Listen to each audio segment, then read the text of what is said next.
Felicity, where are you? The funeral's about to begin. If you don't hurry up and get here, then I'm gonna be completely humiliated. You can't just not show up. So stop whatever it is that you're doing right now and get to this funeral. Honestly, as my wife, you should know better than to do this to me. About that. Sorry, but I'm not going to the funeral. What? But you have to come. This is my dad's funeral. Your father-in-law. Can't just miss it. I demand you get here right now. Well, actually, considering that none of your family actually like me and they all told me that they didn't want me to go to the funeral, I don't think I have to go at all. They did what? Yeah, I was talking to them yesterday and that's what they all said. Well, I didn't hear anything. When did they say that to you anyway? I mean, I was with you and my family the entire time yesterday, and I don't remember them saying anything like that to you. To be honest, I think you're just making it all up. You just can't stand not being the center of attention, can you? Well, first of all, that's not true at all, and you know it. Secondly, of course you wouldn't remember. You were already blackout drunk before the evening had even started. I'm surprised you can remember anything at all from that day. I mean, I'm pretty sure that by that point you had passed out on your mom's sofa and were fast asleep. You wouldn't remember anything your family said to me because you weren't even conscious when they did. Well, that just supports me even more. What? How? Because you simply could have just made those accusations up, thinking that I would never know because I wasn't awake. You're just trying to alienate me from my family to have me all to yourself. And to think that you would act in such a callous and selfish way on the day of my father's funeral. Honestly, who do you think you are? I'm not lying, and I'm not making anything up. Your family told me that they wish that I had never married you and that they didn't want me anywhere near your father's funeral. Your mom even told me that she can't wait for us to get divorced because she absolutely hates spending time with me. She couldn't stand the fact that your dad and I got along really well. She was jealous and told me that since Jerry was no longer around, I had no business going around to her house or spending any time with her and the rest of your family. She basically told me to get lost and never speak to anyone in your family again. So, that's what I'm doing. I left your mom's house early this morning before anyone else was up, so that I wouldn't have to interact with anyone. I've gone back home and I won't be attending your father's funeral, even though I would have loved to have said my goodbyes to the only man I have ever been able to call a father figure. God knows my own dad wasn't any good. Yes, well, it seems as if it's your own fault that you won't be able to honor my dad in his final moments. What? Have you not been listening to a word that I've said? It was your family who drove me out of the funeral. I know that, but you must have done something to make them so mad that they would kick you out of the funeral. They wouldn't do that just on a whim, so you must have upset them somehow. Maybe if you apologize to them, then they'll let you visit them. Obviously, you won't be able to come to the funeral now as you won't make it in time, but you could always come to the wake. Just bring my brother, my sister, and my mom a gift to say you're sorry. Actually, you should probably grab me something as well, as compensation for making me look stupid to everyone else at the funeral. I mean, I look like a loser who can't get a wife because you're not here. You really owe me big time for stitching me up like this. I'm not going to buy anyone anything. I've done nothing wrong. Your family are the ones who were cruel and unnecessarily mean to me, so they are the ones who should be apologizing. As for not coming to the funeral, I can't believe that you're so selfish that you're more bothered about how you look and how I've been made to feel so horrible. Well, I can't mollycoddle you every time something hurts your feelings. I get nothing done all day. Besides, you have to admit that this is partly your fault. How is this my fault? Well, you were pretty close to my dad. It was like you were trying to monopolize his time whenever you went to visit. I mean, I get that your dad left you when you were 7 years old, but that doesn't mean you get to steal mine. That's probably why my family's annoyed with you. I didn't monopolize anyone's time. No one was bothered about your dad whilst he was alive. Neither you, your siblings, or your mom cared about what he had to say, and you all often complained that he was boring and that he should be quiet because someone else was talking or you were watching the TV. The only reason any of you are bothered about how close I was to your dad is because he's dead. You all feel guilty that you hardly spent any time with him. and you want to blame me for your horrible behavior when he was alive. That's not true. I love talking to my dad. I just couldn't do it that often because you were always taking up all of his attention. Uh-huh, sure. And I'm guessing you don't care at all about his will and what he might have possibly left you? And that you're not worrying that because of your rude and disrespectful behavior, he might not have left you anything at all? Oh, please, I'm his son. Of course he's left me something in his will. He wouldn't just leave his family with nothing. He did love us, you know. Well, with how you treated him, I wouldn't be surprised if he thought that you and the rest of your family hated him. I'm pretty sure I'm the only one who ever took the time to talk to your dad and get to know him properly. Don't act as if you knew my dad better than me. He raised me. I knew him much better than you ever could. Oh, really? Yes. Okay then. What was his favorite meal? Huh? His favorite meal. What was it? Come on. It's not that hard of a question. Especially if you knew your dad as well as you say you did. Well, that's just ridiculous. That's a stupid question. What would that even prove? I don't need to answer some stupid question to prove that I knew my dad. Uh-huh. It was chicken stir-fry. He liked how healthy it was, how he could customize it with different vegetables and sauces, and even thought it was technically the same dish every time. It would taste different, making it exciting and fresh each time he had it. You're just making that up. I'm really not. Yes, you are. You know I can't check if what you're saying is true, so you've probably made it all up just to make me look bad. I really haven't. Also, I've just noticed the time. Have you been texting through your dad's funeral? And it's not like anything interesting is happening. I've sung the hymns when I've had to and stuff.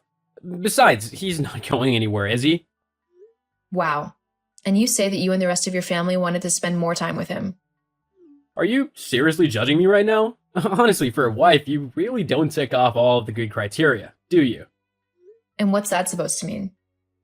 Well, for starters, you're supposed to listen to your husband and do whatever they tell you to, which you clearly don't do.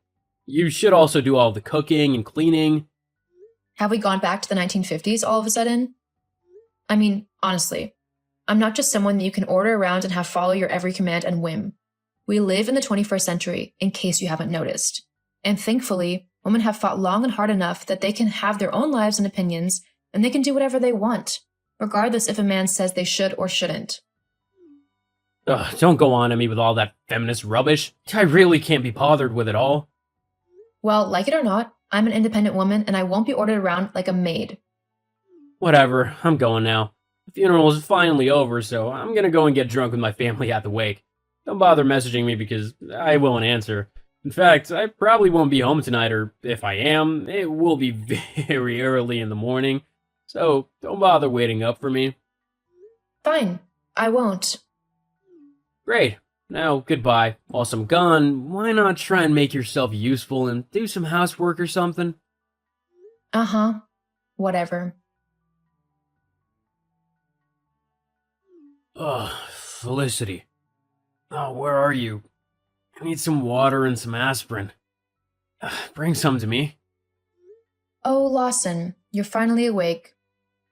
With how drunk you were last night, I wasn't sure whether you'd be waking up before the afternoon today. I really don't have time for your annoying sass today. Just bring me my drink and aspirin. I've got a horrible headache. Yes, I thought that you'd be feeling a bit rough today. But sadly for you, I'm not in, so you'll have to grab your own drink and tablets. What? Where are you? You should be here to do as I need you to. I'm out. You're a big boy. You got yourself into that state, so you can get yourself out of it as well. Why are you so heartless? Don't you care that your husband is in pain and needs help? Well, like I said, I can't get you anything because I'm out. You can either get it yourself or you can wait until I get back, though I don't know when that will be. Fine, I'll get it myself. Seriously, Felicity? What? What do you mean, what? You were home all day yesterday and you couldn't even be bothered to do some cleaning? What kind of wife are you that you don't even tidy the house a little bit? The house isn't that messy. I mean, sure, I didn't do a deep clean yesterday, but I think that's okay considering I was also in mourning for my father in law. That's just an excuse. You didn't come yesterday and you can't even handle the dishes? What were you doing all this time? I was looking into your mysterious girlfriend. Huh? Oh, didn't think I knew about that, did you? I don't know what you're talking about. Really? Well, Jessica will be disappointed that you've forgotten her so easily, especially considering that you've been seeing her for the last few months. She'll be truly heartbroken. But I suppose the best thing for me to do is to let her know that you don't know who she is and that you want nothing to do with her. No, wait, don't tell her anything. How would you even tell her that anyway? How? Well, I'm sitting right next to her. That's how. What? Oh, you definitely weren't expecting that, lol. What do you mean you're sitting next to her? How do you even know where she is? She wasn't that difficult to find. I mean, you work with her, for God's sake. It wasn't exactly rocket science. Although I will admit that it's quite curious how she had no clue about me, almost like you never mentioned that you were married to her at all. Imagine her surprise when I walked up to her and introduced myself as your wife. I can't believe you've done that. You've just ruined everything. And what do you mean by that? Well, it's pretty obvious, isn't it? I was going to collect the money from my dad's will and then divorce you so that I could spend the rest of my life with Jessica. She's better than you in every way. She's prettier, funnier, and she listens much better than you ever have. She is also very smart. Huh? Well, since finding out that you were married, she's decided to cut you off completely and not have anything to do with you ever again. She said that if you were willing to lie to her about something like that, what else would you lie to her about? She wants to be in a relationship with someone who respects her and who will treat her right, not someone who will cheat on her the minute another woman comes along. I would never do that. You did to me. That's different. You were boring and hard-headed, and to be honest, you've let yourself go quite a bit. Excuse you, I have not let myself go. You're bigger than when we first got together. By, like, a few pounds. Still. Wow, I can't believe you. How did you find out about Jessica anyway? Well, the other day, when your family were so kindly telling me how they felt about me, your mom let it slip that she couldn't wait for you to divorce me and marry your new girlfriend. Thanks to that, I was able to go through all of your emails and old messages on your laptop and discover everything. What? That was my private laptop. You shouldn't be snooping on it. Oh well. Oh, and I've made a copy of all your infidelity so that I can show my lawyers. You'll be owing me a lot of money come our divorce. I'll make sure that I get the proper compensation I deserve for having to put up with your horrible attitude for the last 2 years of our marriage. You can't do that. Actually, I can. Well, at least you won't be able to touch my inheritance. That's the law, you know. My inheritance is safe because it was given to me. And with you gone and my inheritance giving me a load of money, I'll be able to get any woman I want. I don't need either you or Jessica. Who wants a stuck-up cow anyway? Ah, yes, that would be true. If you were given any inheritance, that is. What are you on about? Well, earlier today I had a meeting with the person who executed the will. They said that your father left pretty much everything to me, apart from a nominal amount for your mother so that she could look after herself. What? You're lying. I'm really not. Apparently your dad was so fed up with yours and your siblings' behavior towards him, and towards other people in general, that he thought none of you deserved anything from him. You all were always rude and sometimes cruel to him, that he didn't want to give you anything. I was the only one who was ever kind to him and actually bothered to listen to him and spend time with him. He said in his will that because of that, he wanted to make sure I was looked after when he was gone, and I was divorced from you. I guess he knew what you were doing and didn't agree with it. You can't do this to me. I'll take you to court over this. Just you wait and see. You won't see a penny of that will. It belongs to me and my family. Actually, it doesn't. Like it or not, the will is official and it has to be honored. Maybe now you'll try and change your horrible behavior to be a bit more kind and empathetic. Who knows? It might even make your life better for you. Don't be so patronizing to me. I'm your husband, so legally I get half of everything you own, including money. You won't be my husband for much longer. Besides, even if we have to split assets evenly, it's like you said, inheritance doesn't get taken into account. You won't get any of it. But that's not fair. I don't deserve this. He was my dad. Well then, maybe you should have been a better son towards him. Anyway, me and my new friend Jessica are going to go and enjoy a nice little spa day where we can share hilarious stories about you and laugh at how lucky we are to be rid of you. See you for the divorce. Oh, and don't bother trying to message me anymore. I'm blocking you. See ya. No, get back here, Felicity. You can't just go like that. We need to talk this through. We can still make this work. The only reason you want us to work is so you can have access to my money. I'm not stupid, and it's not going to work. I want nothing to do with you anymore. Have a nice life because I know I will. After that, I went ahead with the divorce, and before long, I was finally free of Lawson and his horrible family. Of course, when they all found out that they weren't left even a penny in the will, they were incredibly angry. But there was nothing that they could do, and by that point, I had already moved to a completely new area to enjoy my newfound freedom. I really miss my father-in-law, but I am forever grateful to him for what he's done for me. I will always remember him for the amazing man he was.